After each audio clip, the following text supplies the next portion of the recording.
What's up, ladies and gents? This is Casey Kid, coming at you with another Destiny video.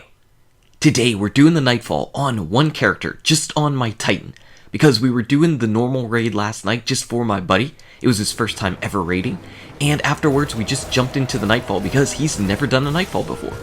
So if you enjoyed this video, go ahead and smack that like button and subscribe to the channel.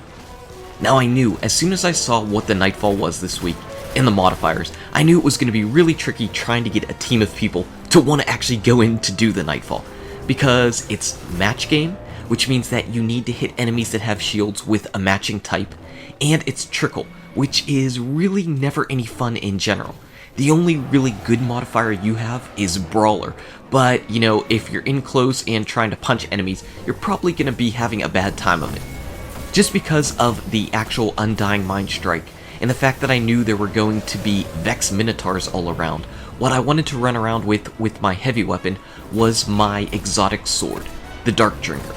I figured that was probably going to help out the most in this particular part of the fight whenever we get all the spawns that come in up top on the rocks, right to my right hand side over here. And I figured I could jump in and sword swing them, or all these Minotaurs, because they don't have critical hit points, so a sword seems like it's going to be a really good choice for that.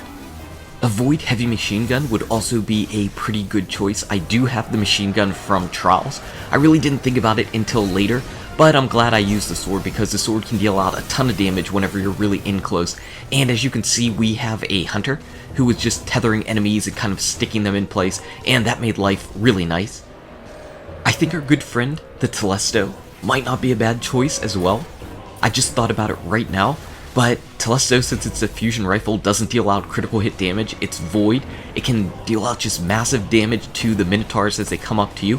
You can even do it from range a little bit. You could stick the Undying Mind if you wanted to, deal out those void explosions. So yeah, Telesto might not be a bad choice. You can't really go wrong with a lot of weapons, but I would suggest something void. Something void would be good for this strike in general. Now shotguns, not a big fan of shotguns in general on this map, because, as you can see, you really want to shoot at the Undying Mind from a range. So if you've got a shotgun on, that means that you're either going to be dealing out most of your damage with probably your primary weapon. So if you're shooting at the Undying Mind with your primary weapon, sure, you're dealing out damage to him, but you're just not dealing out as much as you can, as quick as you can. So if you want your fight to go quicker, you know, have on a sniper rifle in your special slot, so that you can just pepper away at the Undying Mind in his eye. And if you don't have a great shot for the sniper, obviously just switch over to your primary, do whatever kind of pot shot you can, get to a safe place where you can start sniping, and just go at it again. So again there, I'm putting out some damage with the sniper rifle as he starts rotating his shield in front, you know, maybe put off some shots on the little corner of him with a primary, swap back to sniper. You know, it's really not all that tricky. It really helps in these Nightfalls now to have a team of 3 people. You don't need it.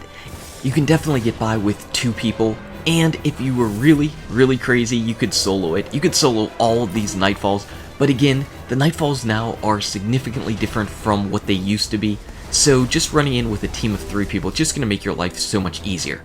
Now as you can see, I have a legendary down here, and that means I got the Imago Loop, because remember, whenever you're doing the Nightfall, you have an increased chance of getting the strike-specific gear. So if you want the Imago Loop, this is a good time to do the Nightfall. Unfortunately, mine does not have Firefly, so no baby Fatebringer. It's got Exhumed and Icarus, so yeah.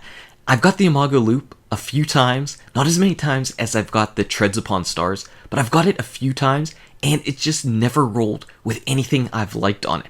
So it's going to turn into marks or be little mini infusion fuel for something that we would get from Banshee.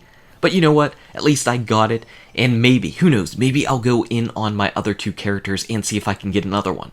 As far as the actual Nightfall drops, it looks like I ended up grabbing the Peregrine Greaves, and my buddy got a 304 mark, which actually for him is pretty good. It's going to help boost up his light a little bit. So Peregrine Greaves and the Imago Loop. What did you get from the Nightfalls this week?